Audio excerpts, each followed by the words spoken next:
arrived here about 6 hours ago, and the flight was what? What was the route that you took? Roger, we left Nashville, Tennessee. Let me see now. Yeah, about 10:30.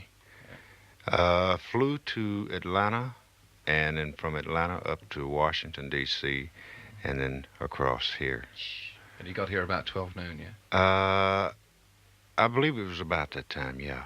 You look amazingly fresh.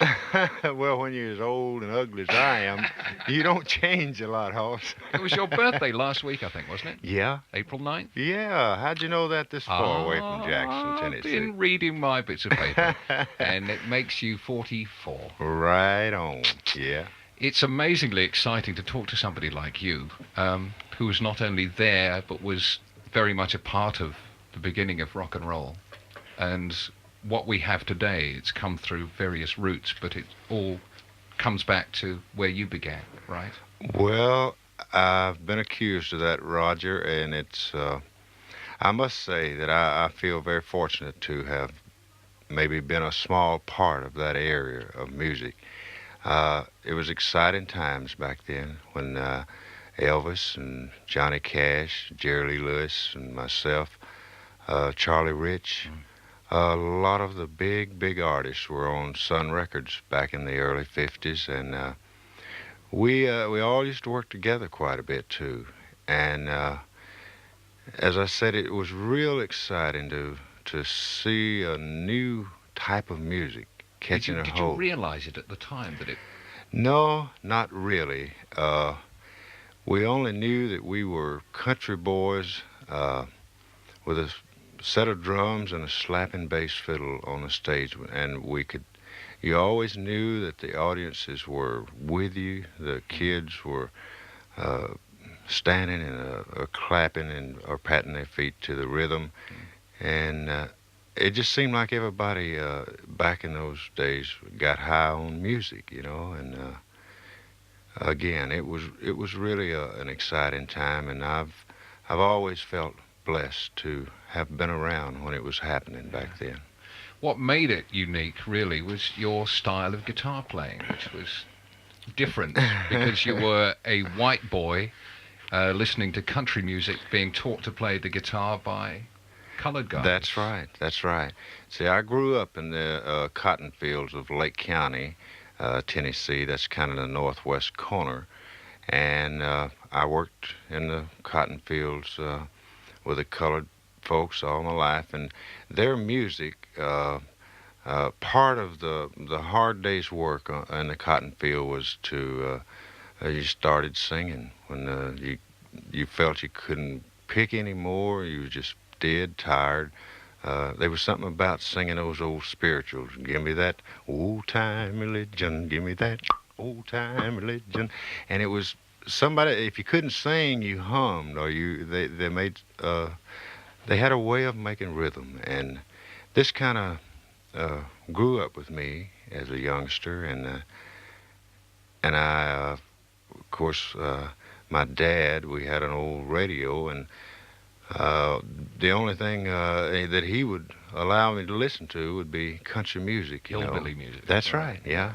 Bill Monroe and Roy Cuff. We listened to the Grand Ole Opry on Saturday night, but I would catch myself putting this colored man's rhythm in the country song, and talking with some of the other fellows back then, I really believe that that's what happened.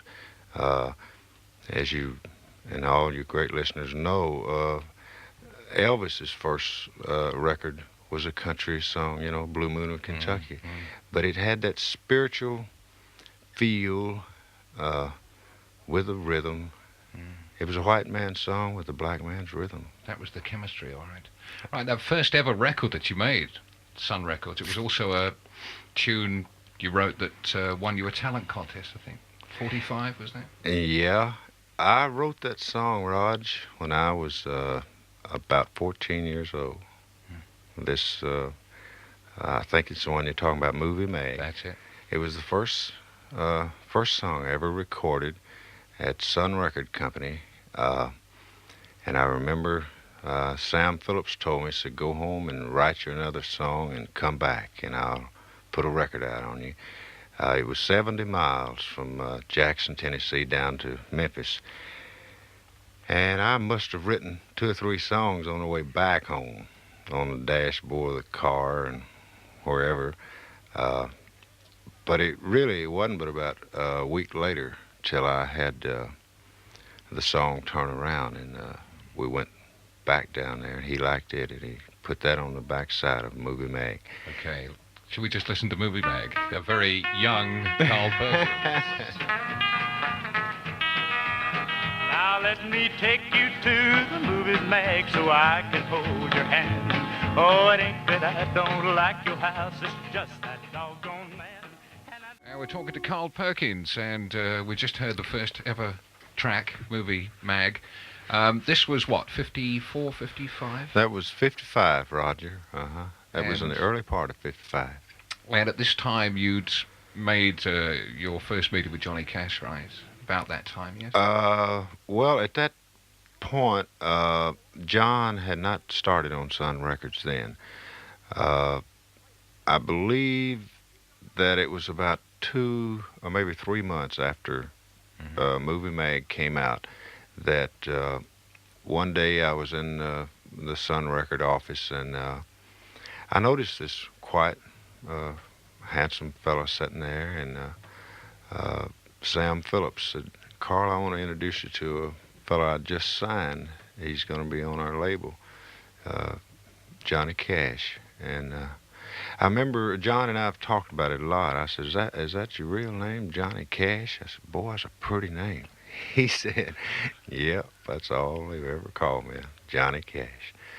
And right away, Raj, John and I kind of had similar backgrounds. He lived on one side of the Mississippi River in Arkansas, and I lived in Tennessee, but we grew up kind of in the same environment. We both were sons of sharecroppers, and had a hard life back in the early days, and we, I guess for that reason, we I guess were closer than anybody at Sun Records.